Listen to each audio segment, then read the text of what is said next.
¿Qué tal amigos de Tras la Armadura? Un cordial saludo. Este es un nuevo episodio. Este es un programa creado de veteranos para la comunidad de veteranos y pues para toda la comunidad que quiere y está interesada en saber temas en los que convertimos nuestros dolores, si se puede decir así, en fortalezas y en nuevos procesos de transformación. Saludos John, ¿cómo andas? Hola Sama, ¿cómo va la causa, mi hermano? Qué alegría verte. Seguimos en la cuarta temporada. Un saludo especial para toda la comunidad. Recordarles que nos encuentran en YouTube, en Spotify, en Instagram. No olviden darle like, suscribirse y activar la campanita. Pues son los mensajes que se promocionan en YouTube y nosotros como somos un canal de YouTube, pues también estamos en lo mismo.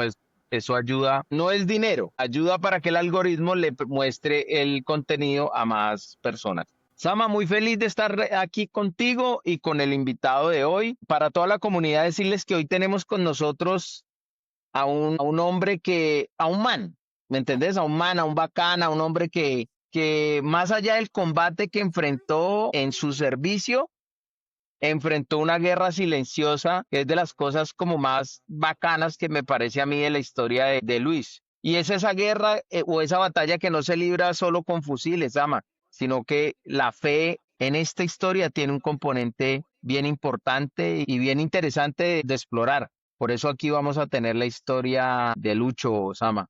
Gran historia, John. Antes de iniciar y darle el espacio a Luis, nosotros somos de ejército, ¿no? John y yo servimos al ejército de Colombia. Luis sirvió a la Armada Nacional en su componente de infantería marina. Y es un componente en el que normalmente uno, como miembro del ejército, se cruza en diferentes, o en alguna época nos cruzábamos en diferentes cursos de ascenso de teniente a capitán, de capitán a mayor, de mayor a teniente coronel. Siempre había esa camaradería y esa línea de trabajo, de estudio con la infantería marina. Entonces creo que el infante marina tiene en su alma, si lo puedo decir así, Luis, no sé, tiene en su alma un soldado de tierra. Bienvenido, Luis. Un cordial saludo. Hombre, Samael, muchas gracias. John, muchas gracias por la invitación. Es un honor para mí, un privilegio poder estar aquí con ustedes en esta conversación, en esta tertulia, contando una historia como cualquier historia que merece ser contada y que también debe ser escuchada, ¿no? Estoy de acuerdo contigo. Nosotros los infantes de Marina tenemos allí esa conexión, ¿no? Con la madre, con el padre, la madre ejército, ¿no? De hecho yo fui a hacer el curso de ascenso con mi curso a capitán, ¿no? En la Escuela de Armas y Servicio, donde deberíamos haberlo hecho, lo deberíamos haber Eso. hecho en la Marina, pero lo hicimos por decisiones del alto mando con ejército, ¿no? En la Escuela de Armas y Servicios y estuvimos en la Escuela de Inteligencia también. Y no solamente eso, el primer curso que hicimos como alférez, cadetes, el curso Medusa, pero inmediatamente después fuimos a ejército a hacer el curso lancero. Primer contingente de no oficiales, todavía cadetes. En la historia del curso lancero que íbamos a hacer curso lancero, éramos 7, creo, 7, 8. Entonces, definitivamente siempre había esa conexión y en la escuela, siempre los infantes marina era ese toque de milicia, ¿no? De fuerza, de aguerridez Sí, que total. imprimíamos en nuestras rutinas. De hecho, países como Estados Unidos, como México, son países en los que su infantería marina es el gran componente de tropas especiales y que llevan, digamos, lo que el esfuerzo principal a la hora de un conflicto y tal. Pero bueno, el centro de la atención hoy está en Luis y quisiéramos iniciar. Tú nos hablabas que tu historia es una historia de amor en medio de la guerra. Quisiera que iniciáramos a hablar sobre ese punto en particular. ¿Cómo es crecer en una carrera hablando o teniendo en mente de que ese corazón salvaje y esas ganas de vivir y de amar son las que lo llevan a trascender en la carrera? Bueno, yo pienso que es importante, digamos, en mi caso personal, partir desde una convicción o una creencia personal y es que todos los hombres estamos diseñados para eso, ¿no? Para la guerra, para la aventura, para la guerra y estamos diseñados también y somos llamados a liberar lo que yo llamo, ¿cierto? La bella, ¿no? Que es esa parte romántica de la historia de nosotros los hombres, ¿no? Y si tú miras cualquier película que tenga éxito y que sea taquillera, definitivamente tiene que tener esos componentes, ¿no? La aventura, la batalla y el amor, ¿no? En mi caso personal, que Luchas. yo, como todos nosotros, tenemos ese corazón, porque para poder desarrollar esas tres cosas, tenemos que tener un corazón, ¿no? Un corazón, no cualquier corazón, sino un corazón conforme al corazón del Padre, ¿no? Que es quien nos crea. Y creo que muchos de nosotros, y en lo personal, pues mi historia, digamos, parte desde un escenario donde esa persona, mi padre, lo amo con todo mi corazón, pero pues se casó muy joven, 21 años. Yo ya había nacido a los 21. Mi madre tenía 19, era un hombre muy joven.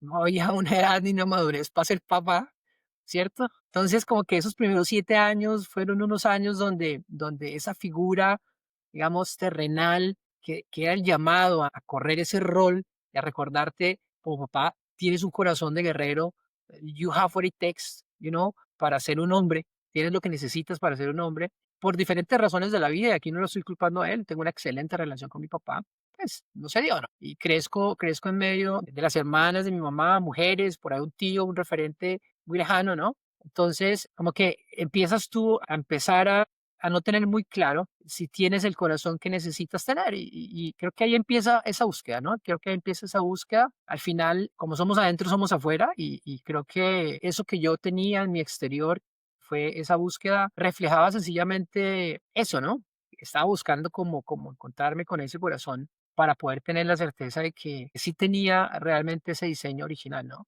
Son actos involuntarios, uno dice sí, pero es que fue una decisión tuya, pero al final creo que sencillamente estamos como decíamos, en una historia de amor que ha sido Ujú. establecida en un mundo en guerra. Y la lucha todos los días es recuperarlo, ¿no? Para el que lo haya perdido, si tenemos la fortuna de algún día darnos cuenta de que lo perdimos, ¿no? Porque mientras podemos pasar toda una vida sin darnos cuenta que lo hemos perdido y terminamos nuestra vida creyendo que estamos bien, que no estamos rotos, ¿no?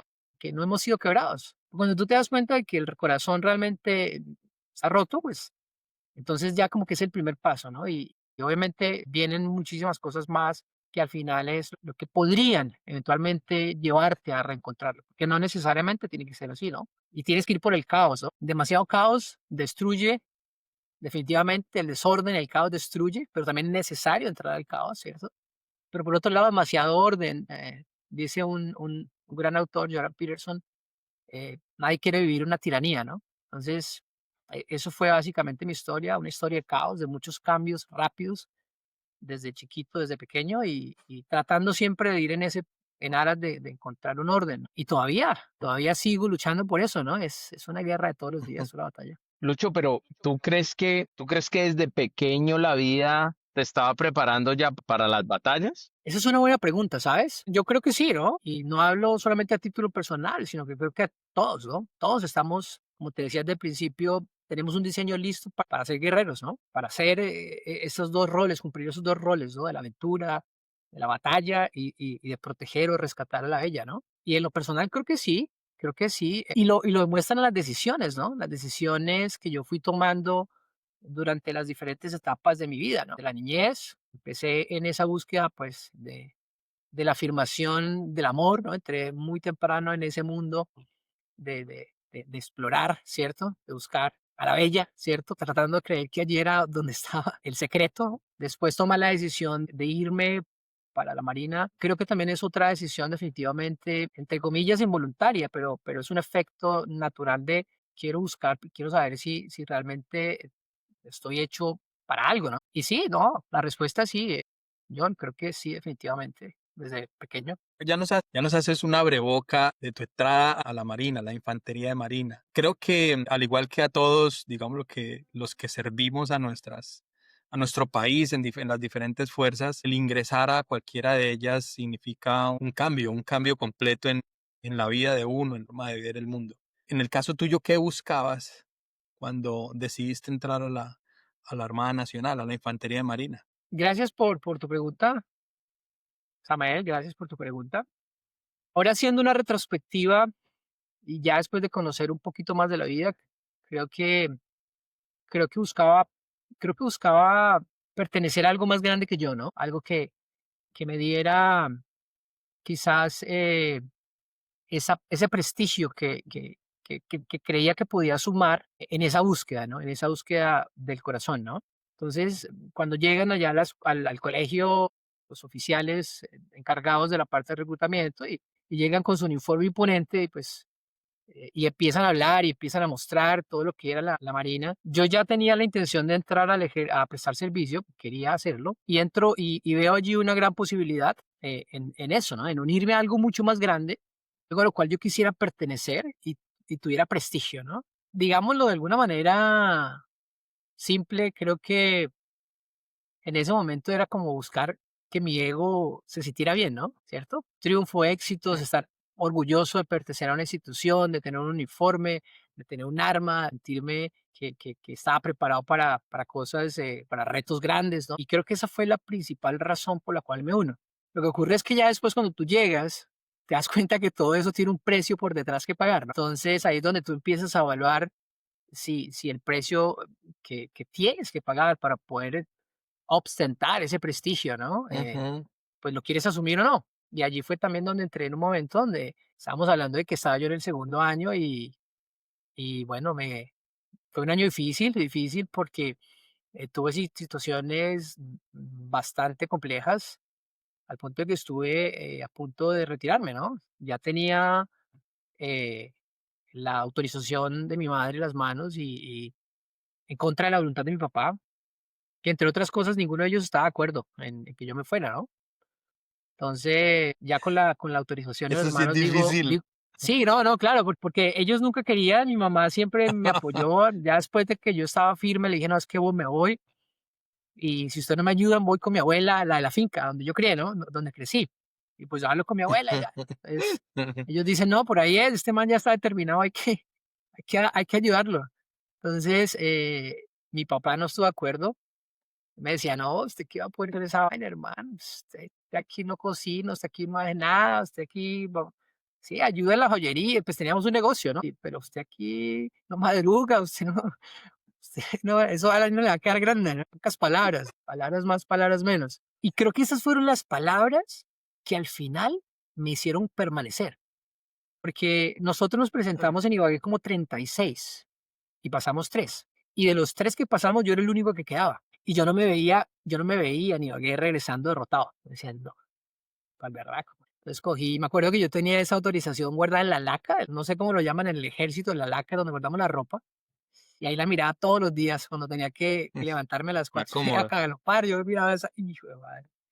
Y lo hubiera podido hacer fácilmente, ¿no? Creo que ese fue, ¿no? El ego algunas veces, de cierta manera, creo que hace su trabajo bien hecho en algunas cosas, ¿no? Y sí, fue esa la razón por la cual finalmente digo, no, me quedo y creo que ahí empezó un nuevo Luis, ¿no? Un caete como más consciente, más presente, más enfocado a la excelencia, ¿no? Y aquí me quedo y si me quedo lo voy a hacer bien. Pero yo creo que hace parte del proceso de las escuelas de formación, ¿no? Por eso, porque forman un individuo en ese tránsito. Cuando entras allí a la escuela militar, Mirante Padilla, Ahí ya, y empieza todo este proceso. Las personas que se encuentra uno en ese camino son hermanos de guerra, ¿no? Y es una sí, hermandad que nunca se rompe. Pero a mi manera de ver, después de haber servido en el ejército 24 años y tener grandes amigos de la infantería marina, lo que ellos me reflejaban a mí es que los infantes de marina son una hermandad mucho más cerrada, o sea, son más, llamémoslo como más hermanos, por decirlo de alguna Mm. manera, ¿no? Cambiaron el lema, no sé hace cuánto lo cambiaron, no me acuerdo, pero recuerdo que el lema de hace varios años, tal vez una década, era pocos y orgullosos. pocos buenos y Eh, orgullosos. Hoy día La es voluntad todo lo supera. pocos buenos y hoy día es la voluntad todo lo supera, que en últimas está en lo mismo. Cuéntanos Sí, eran las 2. cómo son esas historias de hermandad. Bueno, el lema básicamente era pocos buenos y orgullosos, la voluntad todo lo supera, ¿no? Y sí, Ah, tienes, ok, tienes toda la ok. razón, estoy de acuerdo contigo, lo que dices es así. Tenemos una hermandad especial. Tengo grandes amigos y muy queridos dentro del dentro del contexto naval, pero también es la hora y tenemos inclusive un grupo en infantes de marina, ¿no? Inclusive uno ahorita está haciendo pinitos por ahí para temas de política, no vamos a hablar de política, pero bueno, y sí, ¿no? Éramos un grupo, aparte de eso, que éramos un grupo muy pequeño, porque nuestro grupo, nuestro contingente terminó siendo como de 8 nada más, de 8, nos grabamos 8. Ok. Entonces éramos un grupo pequeño, éramos un grupo, digamos, muy unido y tratábamos de apoyarnos, ¿no? Siempre guardarnos allí la espalda y estar siempre como muy claros de lo que queríamos, ¿no? Y vuelvo al punto, ¿no? Y sobre todo después de que vinimos del curso lancero, éramos la sensación, ¿no? Éramos la sensación de la escuela porque nosotros llegamos hacer actividades increíbles en la escuela todos los sábados y pues todo el mundo estaba contagiado con esa vaina, ¿no? Yo, por ejemplo, era el encargado de rappel y en el edificio más alto que había, yo era el que le enseñaba rappel a los cadetes, ¿no? Y todos los sábados había algo especial. Hacíamos estaciones y pasábamos a toda la escuela por las estaciones y cada uno de nosotros enseñaba algo. Y sí, éramos eso, ¿no? Éramos algo bonito, ¿no? Especial en ese contexto de la milicia, ¿no? Claro, porque eran los lanceros Claro. de la escuela, o sea, eran los lanceros. Sí, cuando llegaban los lanceros a la escuela militar, o sea, los lanceros, los alférez lanceros, o sea, esa escuela tenía que, no, Sama, tenía que desaparecer porque llegaba esa, o sea, Temblaba, tenía que llegaba esa temblar. Esa gente. noche todo el mundo se escondía. Usted no se podía dejar agarrar de un lancero porque no dormía, Lo porque, destruía. o sea, ¿cómo llamarlo? Ese espíritu guerrero, combativo de milicia con la que llegaba esa gente ellos llegaban, no sé, tal vez 100, tú que llegaran 100 y la escuela tenía 2000, ¿no? 2000. Y Sí. esos 2000 temían a esos 100. O sea, esos 100 eran capaces de transmitirle pánico a esos otros dos Claro, mil, pues. ¿no? Ahora yo Algo me así como imagino los, allá que algo así algo como como los qué, Lucho. 300, ¿no? Como los 300, Sí, la sí, película, Mm, ¿no? total. ¿Te acuerdas la película 300? Sí, sí, sí. Sí, sí, sí, sí. Claro. fíjate- Algo así, fíjate- sí. Dime, Sama. Es que date cuenta también lo que hablábamos hace un momento. En la Armada es menos la fricción que hay entre la imposición de un grado al otro. Mira lo que estamos hablando. En la noche que todos los movimientos tácticos del ejército se hacen de noche, ¿no? Entonces la llegada de los lanceros, de los alumnos lanceros a Bogotá era en horas de la noche. Entonces todo el mundo se escondía porque llegaban los lanceros. Lo que nos cuenta Luis es que en su momento era al contrario. Todos querían estar alrededor de ellos y ellos transmitir el conocimiento, compartir el conocimiento. Ese tema es clave. Cuando no hay esa fricción, que porque es que usted está más arriba, que porque usted está más abajo, los procesos y la hermandad de lo que hablábamos hace un momento se hace más cercana, porque no hay temeridad al que está más arriba ni nada de ese tema. Bueno, yo lo digo pues por el momento nos estamos transportando de pronto para los que nos están viendo, puede que haya mucho joven que está en las escuelas militares en este momento, o oficiales o suboficiales o soldados de estas nuevas generaciones. Estamos hablando de los 2000, ¿no, Luis? John, estamos Sí, hablando sí, sí, de sí. ese 90, momento histórico. 94, 95. Eso, estamos hablando de Sí, eso fue finales con de el los 94. 90, inicios 2000. Exacto. Finales de los 90, de la última década de los 90 y esa primera década de los 2000, que si nos remontamos a la historia reciente del país, fue una época muy compleja. Y quisiera, Sí, sí, quisiera sí. empezar a abordar ese escenario de Luis en medio de esa época tan complicada en la que tuvo que fundar batallones de contraguerrillas, desarrollar operaciones militares, que yo soy uno de los que reconozco y siempre he reconocido el esfuerzo grande que hace la Infantería de Marina en Colombia, unas operaciones en unas condiciones bien, bien complicadas. Para Luis, ¿qué significó estar en medio de la guerra en el combate? Bueno, gracias ahí por la pregunta, Samael. Y creo que eso fue uno de los eventos, ¿no?, que más definitivamente me marcaron, pero también creería yo que fue uno de esos episodios en la vida en los cuales yo tenía como más determinación de ir a hacer para lo cual me había preparado. O sea, yo tenía claro que yo me estaba preparando para la guerra y quería ir a la guerra. Y me acuerdo que cuando yo salgo Ujú. de la escuela, me trasladan a un batallón de instrucción que era Coveñas, llevaba año y medio de oficial, subteniente, y de allí me sacan a los batallones era un grupo de tarea que después se convierte, lo fundamos como batallón. Pues nada, mis papás de que mi mamá, ¿no? Es que ya paran el techo, mi hijo, ¿cómo voy por allá? Que eso hay que cambiar esa vaina, eso usted no puede ir por allá, ¿no? Entonces le digo, no, mamá, eso es lo que es y para eso vine y yo estoy preparado para eso, ¿no? Y creo que esa fue la actitud que me ayudó, te lo digo, a salir con vida, ¿no? Y no solamente con vida, no se trataba de sobrevivir, Ujú. sino se trataba de hacer historia, se trataba de que había enfrente un enemigo y como que en ese mismo espíritu que te digo de guerrero, como que lo vi reflejado allí y fueron casi 2 años en ese batallón de contraguerrillas, con soldados profesionales, ¿no? Y lo ver a usted llegar como subteniente, así como todo encangadito, ¿sí? Ya con manes de 10 años, 12 años de experiencia. Entonces yo, pues nada, a esos manes toca probarles finura y es para adelante. Y así fue. Yo creo Claro. que traté de hacer un líder, no perfecto, pero coherente con lo que yo creía que era el liderazgo y era siempre estar en la primera línea de combate, siempre muy pendiente de lo que estaba pasando. Entramos en combate en muchas oportunidades, tuvimos casos, muchos tuvimos, fuimos reconocidos con la medalla de servicios distinguidos en orden público, pero creo que con el tiempo ese grupo de soldados se hizo una hermandad, porque en esos momentos donde tu vida está en peligro, y solamente tienes al soldado profesional o solamente tienes al sargento, ¿no?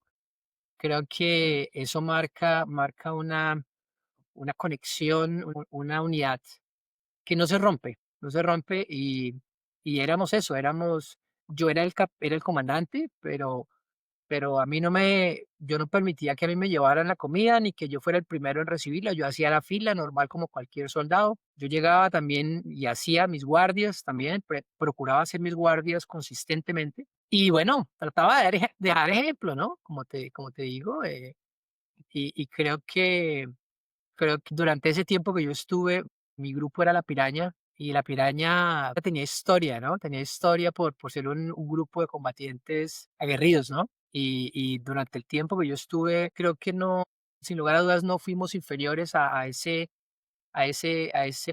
digamos, prestigio que logró tener ese grupo de soldados. Y hicimos un gran trabajo, ¿no? Y creo que cumplimos la misión, teníamos encomendada, ¿no? Y ya después, obviamente, esas mismas situaciones de guerra que fueron en algunos momentos extremas, así como me dejaron enseñanzas positivas para la vida, de resiliencia, estar enfrentando la dificultad, la incomodidad, el hambre, el calor, el cansancio, el temor, el miedo. Muchas veces también, obviamente, hizo su trabajo en otras áreas, en temas de salud mental, ¿no? Eso Ujú. es algo que es importante también aceptarlo, ¿no? No es lo mismo cuando tú has estado en la guerra, no eres el mismo hombre después de que sales de la guerra. Lucho, y es que las confrontaciones de la infantería de marina son naturalmente diferentes a las confrontaciones que tiene el ejército de tierra, ¿no? Tengo, pues, amigos, ya lo dije, que narrando las historias de guerra y el mismo Samael, que es un sobreviviente y la historia la cuenta en su libro 2 días y medio. Yo siempre dije que el combate, o sea, tan pronto suena el primer disparo, se traza la línea entre la cordura y la locura. Ese era el ejemplo que yo ponía para mí. Tan pronto suena el primer disparo, usted tiene que saltar la línea, salir de la cordura a la locura, porque tu instinto tiene que primar, ¿no? El de la supervivencia. Ujú. Y hay todo un tema loco, loco Y, porque es así, Claro. porque es así. y has Pero, dicho algo, dime. no, no, que has dicho algo que estoy completamente de acuerdo y creo que no lo has podido decir de una mejor manera, ¿no?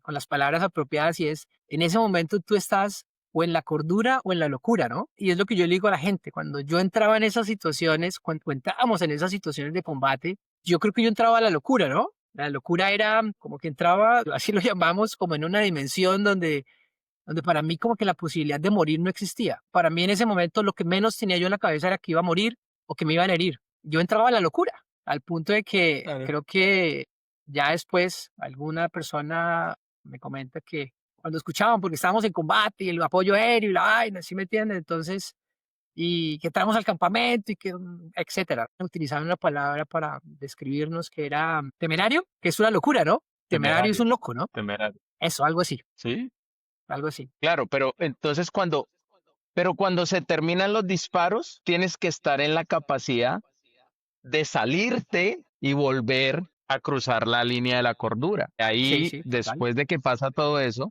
es que uno vuelve y revisa y dice, marica, yo estoy loco. O sea, yo qué iba a hacer por allá con 2 soldados o 3 soldados y, o sea, ¿cómo sucedió? ¿O cómo pasó esto? Marica, yo estoy muy loco, ¿no? O sea, estamos hablando del fragor del combate, ¿no? De la lucha, De la maniobra, claro. de la maniobra, eso, de la maniobra, De la maniobra, de de la estar usted maniobra. en la maniobra, de estar usted en la maniobra y decir, chispas, llame a la tercera escuadra. Teniente, pero Claro. si venimos solos. Marica, ¿cómo que solos? Y el resto no están con nosotros hace como 2 kilómetros. Marica, entonces ¿usted qué hace detrás mío? No, pues usted no paró, yo me vine detrás suyo. Marica, estamos los dos solos, sí. Hágale, hágale, que ya los tenemos aquí adelante, ¿no? Yo me acuerdo, Era, No, era, yo me acuerdo que una situación así muy parecida de combate, yo estaba con el pelotón mío y había una operación de otro batallón de infantería marina junto con la policía y se estaban tomando un objetivo allí y ya habían dado baja a gente de la policía y los soldados que habían de la infantería marina eran regulares, entonces como que y nos llaman a apoyarlos, ¿no? Y llegamos allá y me acuerdo que el mm, coronel de la policía me dice: "Préstame las armas de acompañamiento". Y yo le digo: "No, mi coronel, a mí me mandaron a apoyarlo, no a entregarle las armas. Dígame dónde está el enemigo". Y me acuerdo mm, que montamos claro. las armas, estaba en un cerro y estaba el enemigo en otro cerro y había una hondonada así y, empezamos a ablandar el objetivo, ¿no? Y yo entré entre, en ese momento, mortero, M16, ametralladora. Yo dije, pues aquí no vamos a hacer nada, nos va a pasar lo mismo que estos manes, se nos van a acabar aquí la munición. Y de un momento a otro, cuando veo yo que esa vaina está llena de humo allá, ¿no? Arranco en pura, adelante, ¿no? A subir, a llegarles a los manes. Entonces bajé, ellos disparándonos y yo bajo. Pero es eso, entré como en el momento de la locura y venían los soldados detrás. Y yo me acuerdo que me decían, mi teniente, cuidado, Mm, cuidado que les van a dar, ¿sí? Y yo era para arriba con la gente y la gente siguiéndolo a uno. Y finalmente, si no hubiese sido esa decisión, hubiésemos, quién sabe, estado cuántas horas allí. Pero es eso, ¿no? Llegamos finalmente al objetivo, capturamos a este grupo y lo pudimos hacer, pero fue una decisión de cuestión de segundos, ¿no? Es algo que en ese momento dije, es acá, porque no nos ven, ¿no? Había humo allá, no nos veían bien y era el momento. Y es algo así como lo que tú narras, ¿no? Sí, así es. En esos momentos que son lindos y demás, también empieza uno a experimentar algunas emociones o algunos sentimientos y pues tenemos que llegar al punto también de la decisión de retirarte, Luis. ¿Cómo fue ese proceso? Creo que fue un proceso consciente porque yo tomo la decisión de retirarme voluntariamente. No, yo venía con una carrera exitosa, digámoslo así. Cuando yo expreso la posibilidad de que tenía la intención de retirarme, pues no, como que nadie esperaba esa decisión. Tomo la decisión de retirarme y fue en ese momento, digamos, una decisión que yo tomo por temas, ya me estaba sintiendo un poco cansado. Creo que fueron muchas cosas en un corto tiempo y ya sentí que mi ciclo había terminado. Sentí que ya lo que tenía que aprender allí ya no era nada para más, no daba para más. Y me acuerdo que todo el mundo, o pues todo el mundo, mi familia, mis amigos, mis cercanos, no, pero Luis, ¿cómo te vas a ir? Mira, la pensión, esto, tú sabes, no hay muchas cosas en juego que uno toma la decisión sencillamente de soltarlas, ¿no? Pero yo ya estaba determinado y dije: "No, no es más. Creo que hasta aquí es el proceso", y y ya, aquí ya como que aprendí lo que tenía que aprender, y creo que de alguna manera es como mi patrón, ¿no? No me aferro a las cosas. Creo que cuando siento que ya el ciclo ha terminado y siento que ya di lo que tenía que dar o aprendí lo que tenía que aprender, hay que ir a otro lugar. Aquí hay que explorar algo diferente, ¿sí? Y eso fue lo que básicamente hice, que también obviamente tenía un precio allí implícito, ¿no? Y era dejar toda una historia, dejar toda una profesión, un oficio que me apasionaba, que hoy en día lo miro para atrás y uno muchas veces se cuestiona, ¿no? O sea, como que uno todavía ve a su gente y uno dice, vivir por pasión vale la pena, ¿no? Vale la pena, porque encuentra uno aquí en esos países que por más muchas veces pasión que le pongas, entras tú como en un ritmo donde como que si tú no haces que no logras propósito de lo que haces, men, te deprimes, te friegas. Muchas veces uno ve su gente y dice, estos manes viven con pasión. Y quizás esa es una de las cosas de las pocas cosas que extraño es eso, ¿no? Es vivir con la pasión, ¿no? Vivir con esa pasión, con ese propósito. Al margen de cuánto ganes, al margen de cuál sea tu posición, al margen de lo que sea, es como que ese toquecito de pasión, que es lo que te hace vivir, ¿no? O por Mm. lo menos creo que a mí es lo que me da vida, ¿no? Y creo que por eso, no sé, veo que ustedes obviamente como militares retirados también, creo que ese tema de liderazgo nos da eso, ¿no? En lo que hacemos tratamos de ponerle ese toque de liderazgo que nos apasiona, ¿no? Que nos mueve la fibra. Esa fue la parte del retiro. Es difícil encontrar, Luis, es difícil encontrar, lo hemos relatado en Tras la Armadura. Es lo bonito de sentarnos a hablar entre veteranos y escucharnos y hablar de los temas. Y hemos hablado de este punto con mucha franqueza. Y es ese tomar esas decisiones de retirarse de las instituciones en grados en los que el común de la gente te va a decir, hey, pero ¿y qué? ¿Y el ascenso? ¿Y la carrera? Y todo lo que está por delante, porque seguramente está uno encasillado en algunos preceptos de vida que decían, debes tener casa, carro, beca y tal, y pascual, y ser, y una cosa y la otra. Pero en la medida en que uno va avanzando la vida, creo que se va dando cuenta de que a lo último eso termina siendo humo.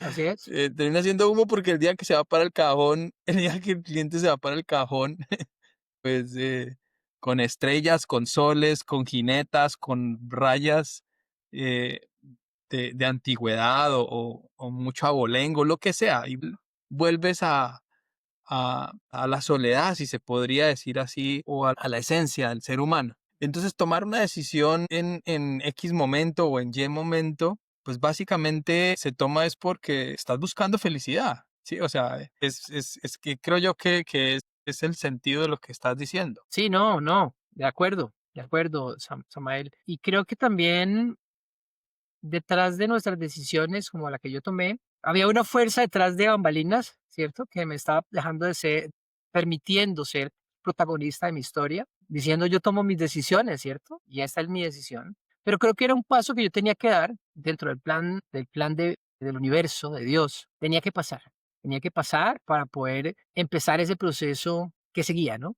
Esa siguiente fase.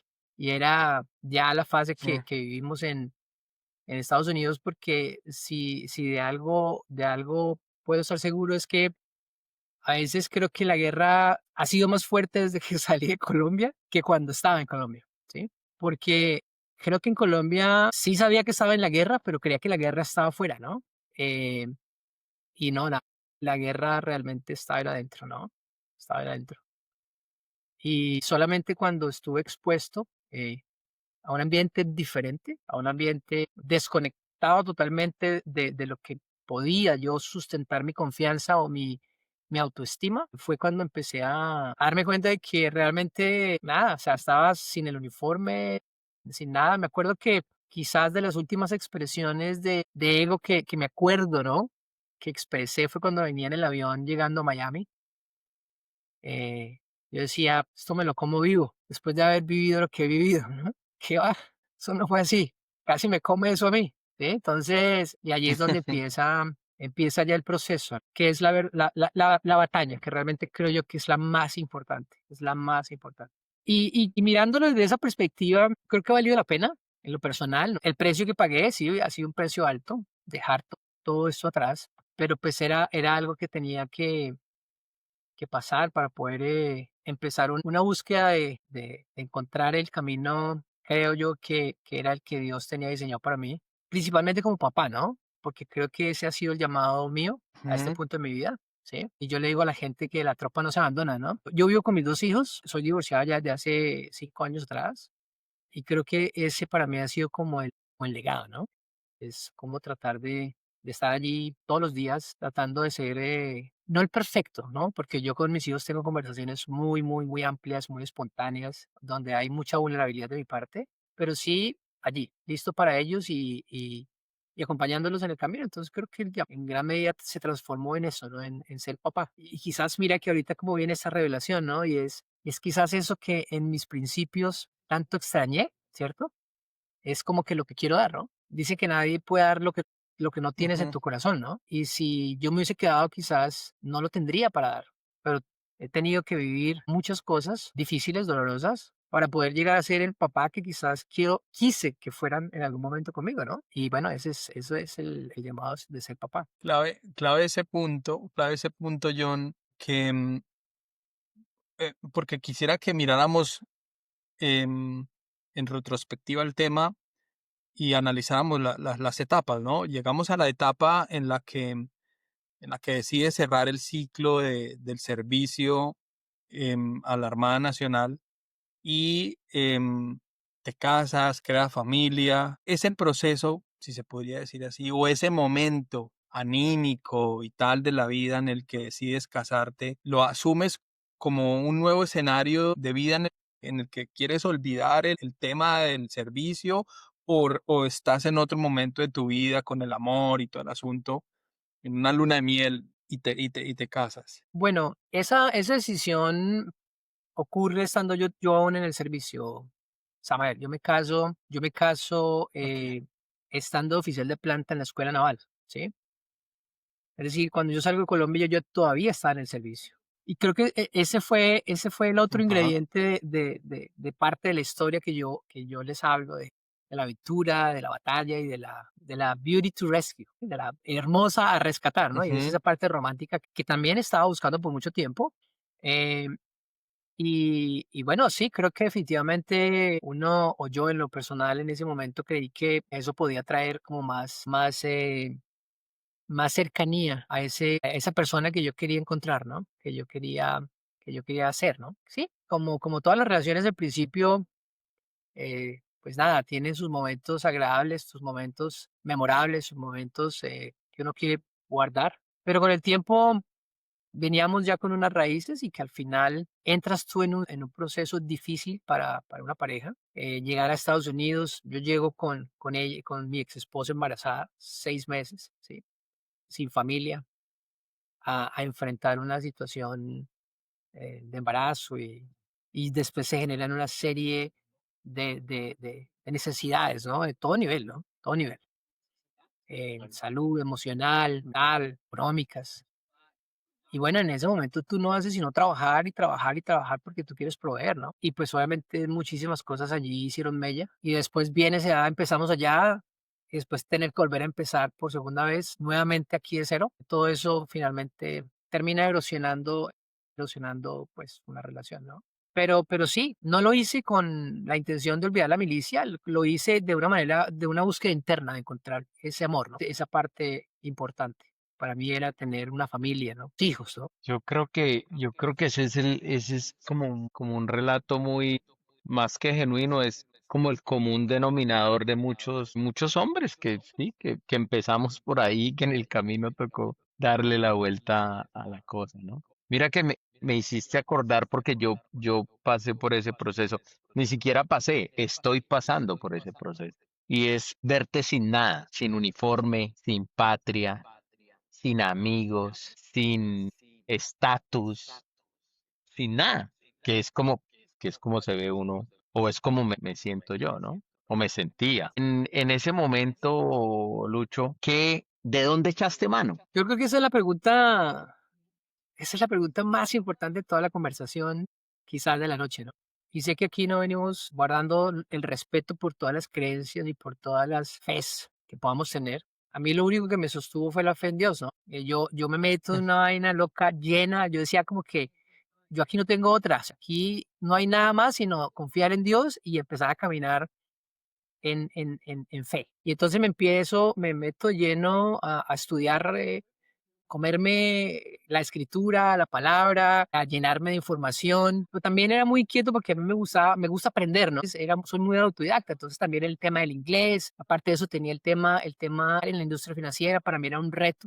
Yo conozco esta compañía en Estados Unidos, que es con la que estoy actualmente. Encuentro eso, lo que les decía, como que trasladar esa pasión, ese propósito que tuve en mi vida militar a lo que estaba haciendo, ¿no? Laboralmente. Y para mí fue un reto el inglés, ¿no? Presentar todo este tema de licencias y no sin inglés, presenté los exámenes 3 veces, las perdía, volvía y lo presentaba y volvía hasta que las pasaba, ¿no? Y por la parte espiritual, nada, fue el caminar con Dios, ¿no? Ha sido lo único que me ha sostenido, ¿no? La fe en Dios, algunas veces más arriba, algunas veces más abajo, algunas veces más firme, otras no tantas, pero siempre termino rindiéndome, ¿no? Creo que ese es el mejor punto donde me puedo encontrar siempre, ¿no? La palabra que utilizamos aquí es ese surrender, ¿no? Te rindes. Y ya, cuando tú te rindes, dices, man, tú todo lo sabes y yo aquí estoy tratando de inventar, que se haga tu voluntad, tú eres soberano, todopoderoso, todo conocedor, estás en todas partes, y si yo soy tu hijo, como sé que lo soy, sé que vas a tomar cuidado de mí. Entonces, como que esa rendición es la que finalmente me da me ha dado, ¿no? Esa fuerza interior para seguir dándole todos los días, ¿no? Pero cómo es ese proceso, Luis? ¿Es un proceso de congregarse con otras personas? ¿Es un proceso de sentarse a leer la Biblia? ¿Es un proceso de orar? ¿Cómo es el proceso en el que encuentras que de la mano de Dios puedes salir adelante de todas esas adversidades? Es una pregunta interesante porque el Luis de fe ahora no es el mismo Luis de fe en ese momento, ¿no? El Luis de fe en ese momento era un Luis que, digamos, estaba luchando o sea, la razón principal por la cual está pegado a Dios era porque quería que me ayudara, quería salvar, digámoslo así, mi hogar, porque ya cuando los hijos llegan es lo que se convierte en lo más importante, ¿no? Entonces era un Luis como en un proceso de desesperado, ¿sí? Eh, de buscar ayuda del Padre, ¿no? Pues, empiezo a leer la palabra, empiezo a aprender a, a exponerme, a escuchar mucho, a escuchar mucho, a escuchar. Dice que la fe viene por el oír, ¿cierto? Y el oír la palabra de Dios. Yo me devoraba cualquier cosa que tuviese que ver con la fe, con Dios, con Jesús. Y creo que me nutrí demasiado, ¿no? Me nutrí muchísimo y crecí en el conocimiento de Dios en gran medida, sin llegar a ser un erudito, sin llegar a ser un experto, pero creo que me compenetré mucho. Y ya en el proceso va cambiando, ¿no? Como que se van dando las cosas y tú ves que Dios es Dios, pero no siempre Dios te da lo que tú le pides que quieres, ¿no? Pero entonces encuentras a ver que hay razones por las cuales pasa eso. Entonces, el Luis que tiene fe ahora es un Luis que es un poco más amplio, ¿no? Es un poco más amplio en el concepto de la gracia, ¿no? De, de que tenemos un padre que así la embarremos a menudo, ¿cierto? Como la historia del hijo pródigo, ¿cierto? Le pedimos la herencia, danos la herencia porque es parte mía, me llevo la herencia, la gasto, la malgasto en cosas que no tienen sentido. Terminas sin comida, sin nada, comiendo con los cerdos. Y allí te acuerdas que cuando estabas en casa comías mejor, estabas en la mesa principal con tu padre, ¿no? Mm. Y tomas la decisión de manera consciente y muy humilde de regresar y pedirle perdón a su padre, ¿no? Y el papá lo ve a la distancia y no lo recrimina, no lo juzga, ¿no? Sino que lo abraza, lo recibe con alegría y le sirve y celebra un banquete, una fiesta, porque el hijo pródigo regresó, ¿no? Entonces creo que ese es en ese momento el concepto de fe mío, y es eso, y es que la gracia de Dios nos alcanza todos los días y nos permite regresar a Él nuevamente en esa actitud de hijos, pero también de humildad, ¿no? Y creo que esa es la fe mía que ahora. Y que ahora ha habido muchas otras cosas. Por ejemplo, yo hoy en día trato de practicar mucho el tema, no solamente de la oración, sino también la meditación. Entonces, han habido muchas cosas que he ido incorporando, como tratando de reconstruir un ser diferente, ¿no? No se ubica en una posición necesariamente, tiene una estructura de fe, digamos, una línea clara, y para mí la línea clara es Jesús, ¿cierto? Pero en ese contexto también entiendo al Jesús que vivió aquí y era un hombre men, que se sentaba con todo el mundo, ¿no? Que hablaba con todo el mundo y que no tenía ningún tipo de sesgos, ¿no? Entonces creo que es el punto donde me encuentro y pues bueno, esperemos a ver si me puedo mantener, si su gracia me mantiene todavía por ahí, ¿no? Es que si la fe, la espiritualidad al final hace parte de eso, de confiar y de sentirte bien en ese plano, que es el espiritual a través de la fe materializada en cualquier línea que estimen conveniente, las personas o los mismos veteranos. Cuando parecía que todo estaba más claro allí en Estados Unidos, Luis, llega un nuevo cambio, ¿no? ¿Cómo fue ese volver a empezar tercera parte? Que allí la historia se pone muchísimo más interesante, ¿no? Y lo voy a tratar de expresar con términos o conceptos muy nuestros militares, ¿no? Cuando tú tienes un enemigo fuerte, ¿cierto? Mandas las fuerzas especiales, ¿cierto? Mandas la masa, es importante, ¿no? Porque sabes que el enemigo es fuerte y hay que atacarlo duro, hay que darle sin piedad. Creo que cuando yo empiezo ese proceso de empezar a caminar en fe, la cosa se puso más difícil, la guerra se puso más ardua y creo que el enemigo sabe dónde están las debilidades nuestras, ¿no? Perfectamente. Y creo que allí fue donde él empezó a atacar más y bueno, finalmente llegamos aquí porque no fue posible, digamos, mantenernos allá. Nos venimos para acá. Llego con mis dos hijos. Mi hijo menor tenía 10 meses. Mi hija mayor tenía 2 años y medio. A empezar de cero, ¿sí?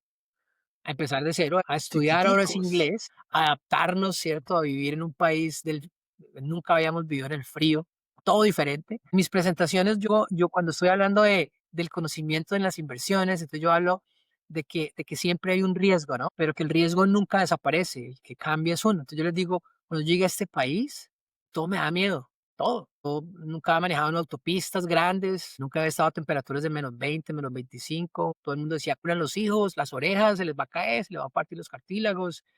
Hablar inglés era un temor porque estabas como que allí acongojado, porque te sentías vergüenza porque no te entendieran, tenías temor de pronto de infringir alguna norma o de interpretar un documento en un trabajo. Hoy en día, 17 años después, todo lo exterior sigue igual. Las mismas autopistas, el mismo idioma, la misma cultura, el mismo idioma, o sea, hay gente. El que cambié fui yo, ¿no? Y creo que eso fue lo que ha venido pasando. Todo este tema de entrar nuevamente aquí a iniciar una vida nuevamente me ha ido como que dando herramientas, ¿no? Para poder manejarme mejor ante el mismo riesgo que siempre ha existido. ¿Respondí tu Y pregunta, John? 17 años después, Sí, Lucho, sí, está perfecto. 17 años después, eso es mucho tiempo. Puede decir, alguien puede decir, es relativo y tal, sí, pero 17 años son 17 años. Después de estar 17 años viviendo ahora en Canadá, ¿cómo es tu historia? ¿Te sientes restaurado en tu vida?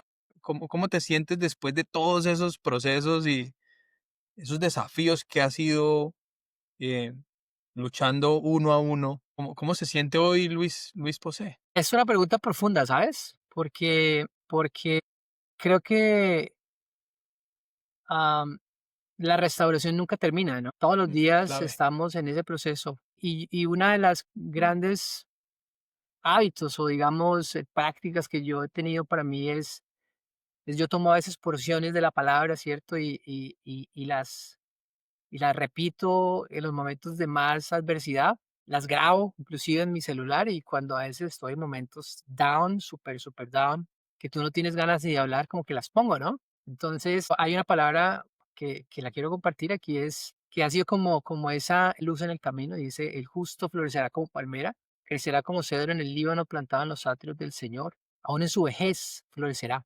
permanecerá verde, fructífero y vigoroso para mostrar que Jehová es mi fortaleza, que Él es recto y que en Él no hay injusticia. Creo que es eso, ¿no? Es que me siento así, ¿no? Creo que ahora tengo 52 años, pero yo me siento ahora mismo más saludable que cuando tenía 30. Tengo quizás ¿Qué más nivel? problemas, más Claro. dificultades, menos dinero, pero siento más paz, ¿no? Ujú. Ahora, con tantas cuestiones vividas dolorosas, creo que tengo más facilidad para poder entablar una conversación con alguien extraño, así sea extraño, y conectar. Difícilmente hubiese podido lograr eso años atrás, ¿no? Y creo que todos los días el Señor nos restaura, ¿no? Y es un proceso de nunca acabar, un proceso de que es una guerra, ¿no? Decir que no estamos en guerra, si yo digo, no, ya estoy restaurado, es como decir, ya se acabó la guerra, ¿no? Y cuando tú dices que se acabó la guerra, porque el enemigo contraataca y te da más duro. Entonces todos los días es una guerra y la guerra empieza por la rendición, ¿no? La rendición. Pero de esa rendición viene esa fuerza de todos los días, ¿no? Que, bueno, Señor, hoy te entrego todo, vamos con toda. Y hay que hacer lo que hay que hacer y hay que hacer la llamada que hay que hacer y hay que visitar al cliente que hay que visitar. Y si nos dicen no, bueno, lo hicimos y al final algo va a pasar, sembramos y en algún lado vas a florecer, ¿no? Entonces es eso, Chamael, es eso, no voy a decir que estoy restaurado, no, porque somos seres humanos y Claro. estamos continuamente en un proceso de errores, de prueba y ensayo, ¿no? Que creo que ese es ahí es donde me veo, ¿no? Es bien interesante, Lucho, escuchar el feedback y tu historia. Si tuvieras un veterano roto hoy frente a ti, ¿qué le dirías, Lucho? Si tuviera un veterano roto ahora enfrente mío, creo que le diría que solamente hay un camino. No puedo hablar de nada diferente porque es que no conozco nada diferente. Tengo que hablar de lo que es mi historia y ser consecuente con lo que yo he vivido, Obviamente, ¿no? claro. Y lo que yo he vivido es que solamente hay un camino y ese camino es Jesús, ¿no? Es el camino, es la verdad, es la vida y es el camino que yo he tomado para llegar al Padre y es el que estoy caminando, ¿no? Y empieza por la rendición. Escuchaba un pastor, un predicador, ¿no? Y él hablaba de que oramos, ¿no? Y él decía, pero oramos sin sentir, porque es algo que ya lo hacemos, ¿no? Entonces él hacía una comparación de una vez Ujú. que la hija se le perdió. Estaba muy chiquita, ellos están en un centro comercial, la hija se le pierde de vista, él empieza a mirar por todo lado a la hija y resulta que la hija no aparecía. Y él empieza a llamarla por su nombre, malmente al principio, ¿no? Y en la medida que pasa el tiempo y se da cuenta que no aparece, el volumen de la voz empieza a aumentar, ¿no? Porque le empieza a llamar y cada vez con Ujú. más desesperación, ¿no? Con más angustia, con más necesidad. Ya no le importaba lo que la gente pensara, lo que la gente dijera, este man está loco, espero un centro comercial. Quería encontrar a su hija, ¿no? Creo que es eso, ¿no? En ese momento donde estés roto, deja que salga todo y si tienes que llorar, llora, y si tienes que gritar, grita, y si tienes que pedir auxilio, y si tienes que humillarte, humíllate, que seguramente estás expresando, ¿no? Que no hay nada más que le guste al Padre que tú realmente derrames el corazón verdadero, ¿no? No con poses, ¿no? Con posturas, sino con esa sinceridad, ¿no? Que hay. Creo que ese es el único consejo y creo que no es muy difícil, ¿no? Cuando uno está en esa posición de brokenness, está roto, creo que lo único original que uno puede hacer es, que sabe que puede hacerlo, es dejar que flote, que aflore esa emoción, ¿no? Esa necesidad de pedir ayuda de manera desesperada, ¿no? Digo yo. Yo creo que sin duda alguna este ha sido en las 4 temporadas que llevamos Luis y John, yo creo que estamos claros. Este ha sido el episodio como más cargado de religiosidad, ¿sí? O sea, en el que el invitado nos ha expresado que esa conexión que puede generar el ser humano con sus creencias, con la búsqueda de Dios y el acompañamiento de este a sus plegarias y todo el cuento le ha permitido seguir avanzando en la vida, ¿no? En todo esto que vivimos, ¿no? Tiene una profundidad filosófica fuerte todo lo que hemos ido hablando y nosotros hemos acuñado, de hecho John acuñó una frase que dice que todas las historias, entre la armadura, todas las historias merecen ser contadas. Todas las historias traen diferentes aristas, diferentes ángulos, diferentes formas de ver el retiro, diferentes formas de asumir los retos que el veterano o las personas que servimos a las fuerzas militares tenemos que vivir. Seguramente, y seguramente también esto que estamos hablando nosotros acá, toca el espíritu y la vida a gente que nunca se puso un camuflado, ¿no? Porque es el mismo ser humano y sus interacciones. Con respecto a esto, quisiera decirte que en el marco de que todas las historias merecen ser contadas. ¿Qué es lo que crees tú que de toda esta historia que has contado el día de hoy debe llegar al corazón de los miembros de nuestra comunidad de Tras la Armadura? ¿Me puedes repetir la pregunta, por favor, Samael? Bueno, básicamente lo que quiero aterrizar el asunto es, has contado toda la historia, gira en Ujú. torno a una conexión que durante estos 4 temporadas que van siendo 40 episodios, o sea, 40 veteranos han llegado acá y nos hemos sentado a hablar de nuestras historias. Esta es la primera vez que encuentro yo una conexión o que uno de nuestros invitados haga referencia a esa conexión espiritual permanente en la que la mano de Dios ha ido saliendo, ha ido evolucionando, se ha ido enfrentando a muchas batallas de toda esa historia, ¿qué es lo que quieres que a la gente de la comunidad de Tras la Armadura, a todos los veteranos, a las personas que nos están escuchando, que nos están viendo en los diferentes escenarios, qué de toda tu historia quieres que les quede para que o interioricen y puedan de pronto aplicar en su vida? Creo que estamos terminando, entendí, gracias por repetirme la pregunta, estaba más clara para mí la pregunta, y creo que estaríamos terminando por donde empezamos, ¿no? Y es que no importa el nivel de dolor o no importa el nivel de fracaso, o no importa el nivel que te encuentres como ser humano, siempre es posible recuperar el corazón. Y recuperando el corazón como guerreros, vamos a poder sentirnos eso, ¿no? En ese proceso de la aventura, en ese proceso de todos los días tener esa fuerza interior de pelearle la batalla del día y en algún momento, si Dios lo permite, vas a encontrar esa bella, ¿no? A la cual vas a liberar. Ahora, la bella no necesariamente tiene que ser una mujer romántica, ¿no? Puede ser tu hija, ¿cierto?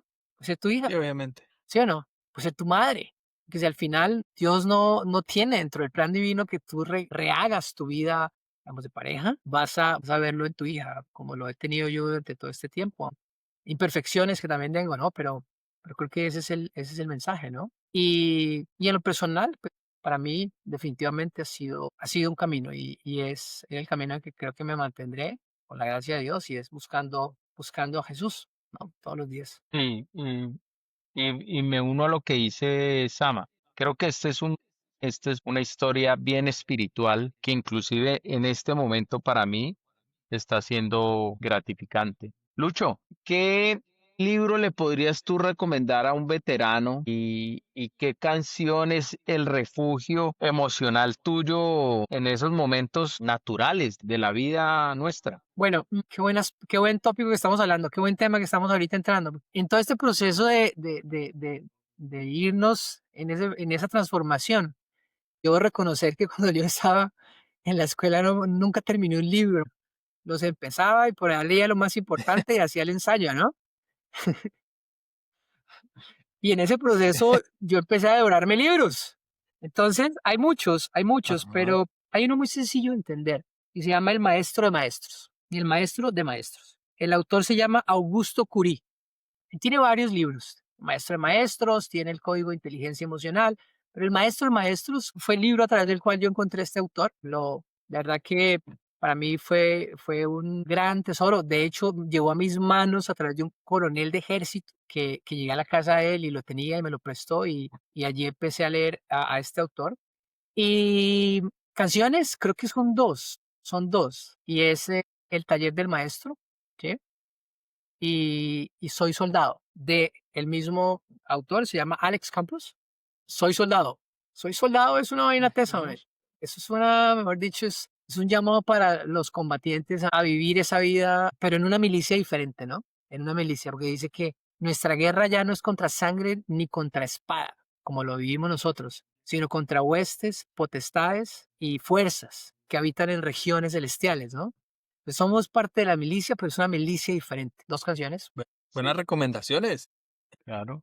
Pues nada, Luis, yo creo que es bien interesante encontrar una historia de hermanos de armas de la Marina de Colombia, de la Infantería Marina como tú, de servicio, veteranos hoy, y dándonos ese mensaje de espiritualidad que es importante, porque hoy por hoy en esta vida acelerada, que tenemos siempre es levántese temprano, corra, hace 52 libros al año, aprenda, no sé, a tirarse el techo, luego bájese, luego corra un maratón, luego haga un Ironman, luego monte en una bicicleta, monte 250 kilómetros, aprenda 3 idiomas de, ojo que la inteligencia artificial ya llegó, mire que ¿cómo se llama? El análisis de datos, ¿no? Bueno, yo no sé si Sí, es que es el claro, mundo en el que yo vivo, pero me da la impresión a mí de que es el mundo, o sea, que es como, o sea, que siempre usted está tarde, siempre está, o sea, como que siempre va tarde algo, ¿sí me entendés? O tal sea, cual, tal cual, como tal que las cual. habilidades, o sea, como que las habilidades están allá y entonces, pero ¿y usted qué está haciendo? ¿Y usted por qué levanta hasta ahora? Pero el plano espiritual, sin importar la fe, en este caso, es la fe cristiana. Digo cristiana porque escuché hablar de Jesucristo, ¿no? No estoy Sí, hablando sí, sí. de una religión en particular, sino de la fe.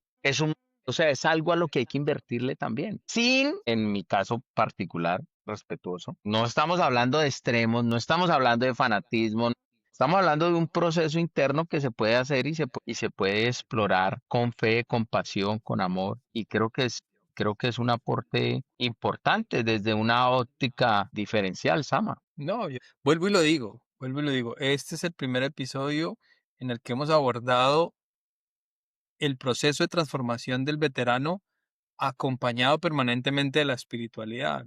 Luis nos lo ha hablado en el proceso de la entrevista. Creo que el mensaje que le está llegando a los veteranos es, si de pronto hay algunos que no tenemos como una orientación religiosa o como un acompañamiento espiritual, en algún momento sería bueno que lo contempláramos en ciertos escenarios que podrían ser un nuevo proceso o un nuevo escalón o una nueva etapa de vida, si se puede decir así, una nueva etapa de vida en la que hay bueno, en el que se rompe un paradigma totalmente y hay unos nuevos escenarios de vida con otra óptica totalmente distinta a la que se traía hasta ese momento. Yo quedo agradecido totalmente. Siempre al término de cada episodio quedan unas reflexiones. Espero que las reflexiones sobre las cuales Luis ha ido haciendo su conversatorio, hilando su historia, sirvan para que otros veteranos también puedan hilar ciertos momentos de su historia. Porque en últimas, lo que encontramos aquí es un veterano que la ha guerreado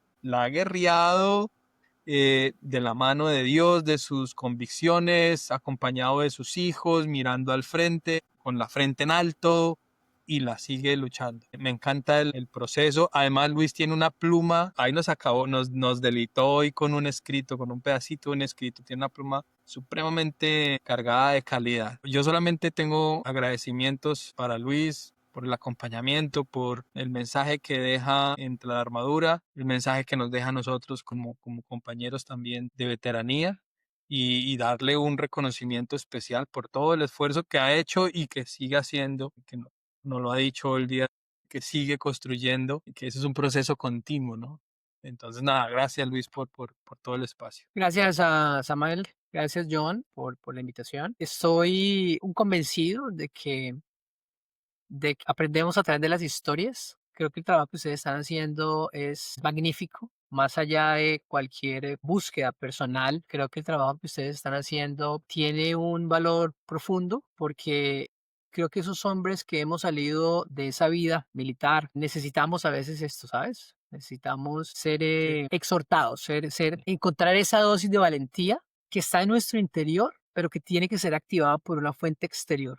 Quizás alguien afuera está esperando solamente una palabra de alguien para que active esa valentía, ese coraje interior para poder empezar a Ujú, caminar. En el caso claro. mío fue este y los exhorto de verdad que sigan adelante. Como todo en la vida, al principio cuesta, toma tiempo, pero ahí en el camino sé que van a ir llegando a los corazones de la gente y van a hacer el trabajo más importante que es entregar esos mensajes que alienten a la gente a encontrar el camino que ellos consideren que es el que deben tomar, ¿no? Muchas gracias nuevamente y los felicito, muchachos. Con muchísimo gusto de lo que les pueda servir cuente conmigo. Luis, nada, darte las gracias, infinitas gracias. Creo que seguimos creo no, estoy seguro, seguimos en la cuarta temporada y tu historia refuerza el lema, la máxima de Tras la Armadura, y es: en la historia de la vida de todo soldado o policía, la milicia es tan solo un capítulo,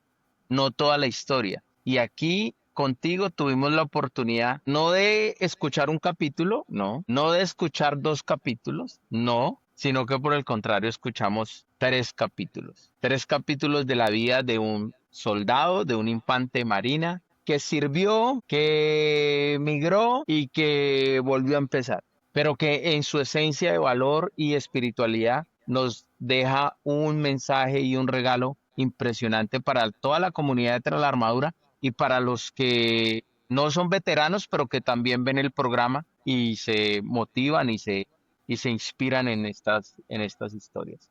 A toda la comunidad de Tras la Armadura, decirle que gracias por escucharnos, gracias por vernos, no olviden darle like, suscribirse al canal, activar la campanita. Decirles que gracias por su tiempo, darle las gracias a Luis, que es un hombre muy ocupado también. Gracias por este tiempo, que es el recurso más valioso en estos días. A mi gran amigo Samael, un abrazo, gracias por estar aquí en este episodio. A Luis, desearle éxitos, darle lo mejor del mundo, la fe, y que Dios siga dándole la oportunidad de seguir caminando por donde lo está haciendo. Decirle que Tras la Armadura es su casa, que a partir del momento hace parte de Tras la Armadura y que aquí siempre estaremos prestos para lo que podamos ayudar. Sin más, Gracias. nos vemos en el próximo episodio, amigos. Cuídense mucho. Chao, chao. Sombras de la guerra y el dolor se levantan héroes sin